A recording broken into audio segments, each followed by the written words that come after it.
Hey, Marty here. Welcome to the Sublime to the Ridiculous video blog edition.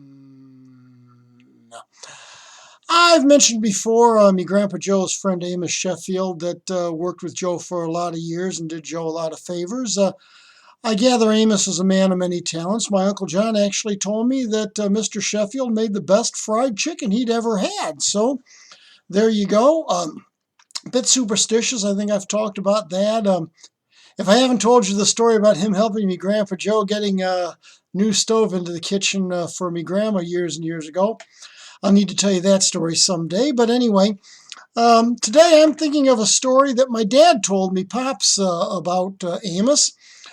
Amos was tight. Amos wanted the best bargain he could, and he made no bones about it. Okay, that's fine. Grandpa Joe, one day, he needed a chainfall. Now, a chainfall is like a hoist, but it's man-powered. It's chains going up through a pulley, and you raise motors, heavy things with it, by sheer manpower. You hook it up to the ceiling, and boom, you got your chainfall in place. You can lift heavy objects.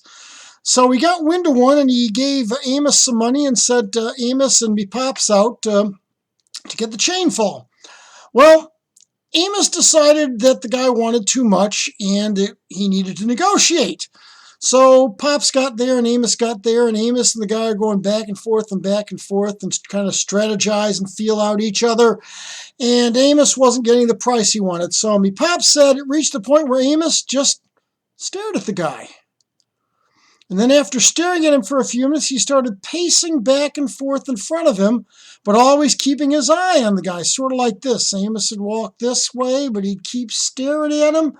Then he'd come back this way, but he'd keep staring at the guy. Then he'd come back again. When he got right in front of the guy's face, he did this. Then he started pacing this way, but watching the guy, and then pacing this way and watching the guy, and then he got back to center and did this.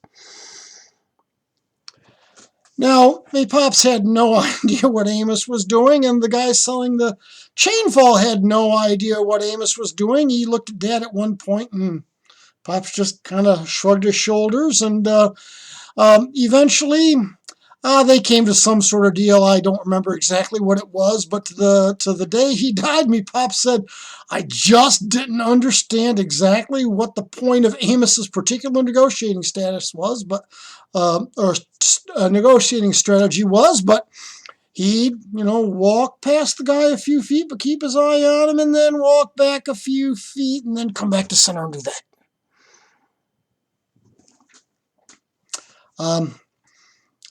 All I know for sure is they ended up with the chainfall. I don't remember what they got, and that's a negotiating strategy that I don't think I'd try because I don't see the point. I don't see how it would work, but whatever. He seemed to think it would work, and I suppose it did to one degree or another. Thank you very much for watching. Please like, subscribe, comment in the comment menu. And until next time, this is Marty going from the sublime to the ridiculous.